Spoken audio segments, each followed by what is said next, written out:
Hi, I'm Dr. Andrea Hatcher from Olive Branch Park Veterinary Clinic, and today I'm going to talk about geckos.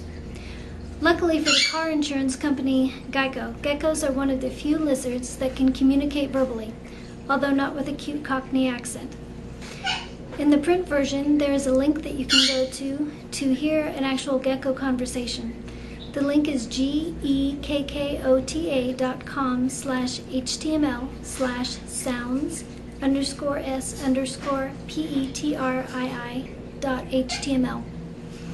There are hundreds of different types of geckos.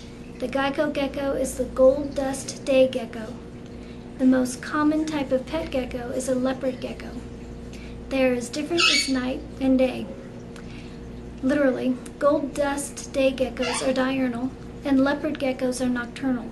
Gold dust day geckos need a tropical environment with high humidity. Leopard geckos are desert dwellers. They're used to lower humidity, except when it is time to shed. Gold dust day geckos have a clear protective membrane over their eyes instead of eyelids. They keep their windshields clean with their tongues. Leopard geckos have regular old eyelids. Gold dust day geckos have amazing sticky toe pads that let them hang upside down on leaves or attach themselves to the sides of glass aquariums. They can do this because of van der Waals forces, which I can neither explain or understand. Leopard geckos don't have exotic sticky toes. They have tiny claws.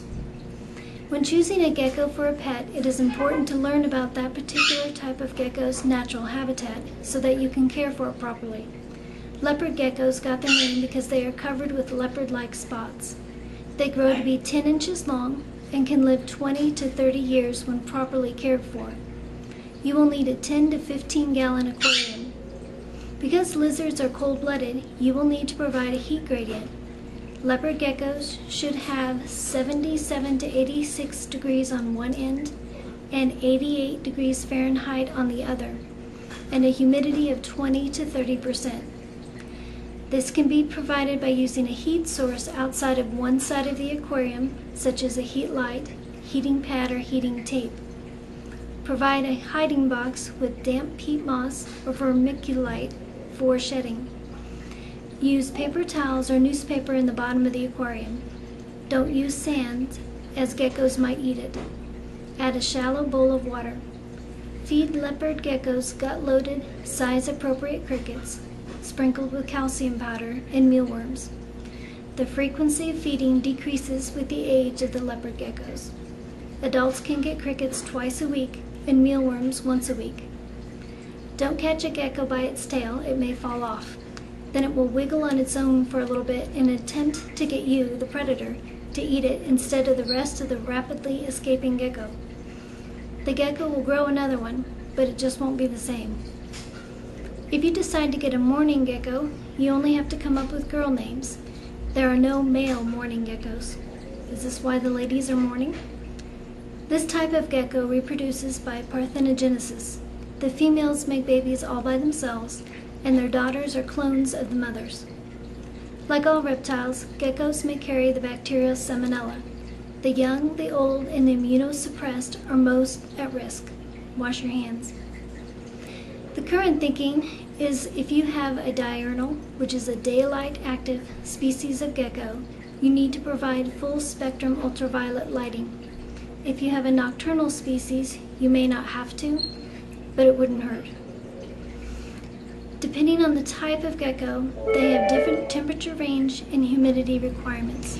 If you have a leopard gecko, your temperature range should be 77 at the cool end and 88 at the warm end, and the humidity should be 20 to 30%.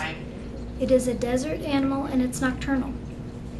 For the gold dust day gecko, the temperature range should be 68 to 82, and the humidity should be 65 to 75%. It is tropical and diurnal. For an African fat-tailed gecko, the temperature range should be 75 degrees to 90 degrees. The humidity should be around 40%. This is a desert and nocturnal animal. For the house gecko, the temperature range should be 75 degrees on the cool side, 88 degrees on the warm side, humidity at 65%, It is tropical and nocturnal. For the crested gecko, the temperature range should be 72 degrees to 80 degrees.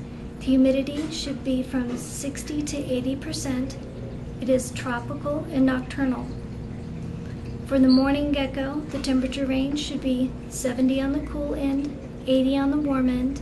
The humidity should be 60 to 80%, and it is tropical and nocturnal. The banded gecko should have a temperature range of 80 to 90. The humidity should be around 40%, and it is desert and nocturnal. And the tokay gecko should have a temperature range of 75 to 85 degrees with a humidity of between 40 and 80%. It is tropical and nocturnal. New geckos should be examined by a veterinarian and have a fecal sample checked for intestinal parasites. They should have yearly exams after that.